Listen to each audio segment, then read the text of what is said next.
भगवद्गीतेमध्ये 2ऱ्या अध्यायात कर्माविषयी श्रीकृष्ण भगवान अर्जुनाला उपदेश करतात। कुठल्याही जीवजंतूला कर्म हे करावेच लागतात। कर्माशिवाय कोणीही जिवंत राहू शकत नाही, कारण जीवन जगण्यासाठी अन्न पाण्याची सोय करावी लागते। त्यासाठी त्याला कर्म करणे आवश्यक असते। शरीर हे अन्नावर जगत असते, त्या अन्नासाठी त्याला मेहनत करावी लागते। बसल्या जागी काहीही मिळणार नाही। पशु पक्षी सुद्धा उठल्याबरोबर अन्नासाठी बाहेर पडतात। मनुष्य हा बुद्धिवान आहे, अनेक कर्म तो करत असतो।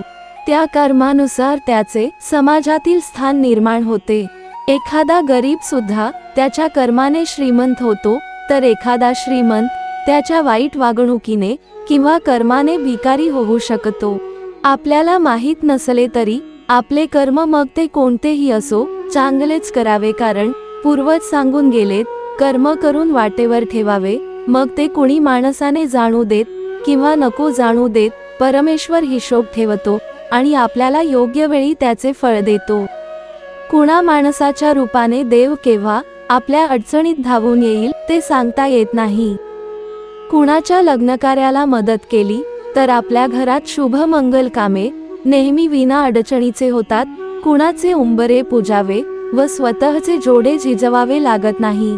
कुणाच्या आर्थिक अडचणीला म्हणजे अति महत्त्वाच्या कामाला, दवाखाने, शिक्षण यासाठी मदत केली तर आपल्या घरात आजारपणे कमी येतात, तर मुलांची बुद्धिमत्ता वाढते। कुणाची भूक भागवली, अंगभर कपडे दिले तर जीवनात कधीही उपाशी राहण्याची वेळ येत नाही, तर अंगावर कधी फाटकी कपडे घालण्याची वेळ येत नाही, अर्थात गरिबी येत नाही। एखाद्याला मरण यातनेतून वाचवलं, कुणाच्या मनातले नकारात्मक विचार काढून त्यास योग्य मार्गावर नेऊन ठेवले, तर त्याचा आत्म्याचा आशीर्वाद मिळतो आणि तो कुणाला मागून मिळत नाही, तर तो मिळवण्यासाठी कर्म करावे लागते, त्याला मूक आशीर्वाद म्हणतात। दुसऱ्याचा संसार बसवण्याचा प्रयत्न करायचा, त्यांचे मतभेद मिटवायचे, दुसऱ्याचे चांगले झाले त्याचा आनंद मानून तो द्विगुणित करायचा। आपल्या घासातला घास दुसऱ्यासाठी काढून ठेवायचा, सढळ हाताने सत्पात्री दान करायचे, तर मोकळ्या मनाने तोंडभर दुसऱ्याच्या चांगल्या कामाचे कौतुक करायचे। यामुळे आपण आनंदी, समाधानी, निरोगी आयुष्य जगतो।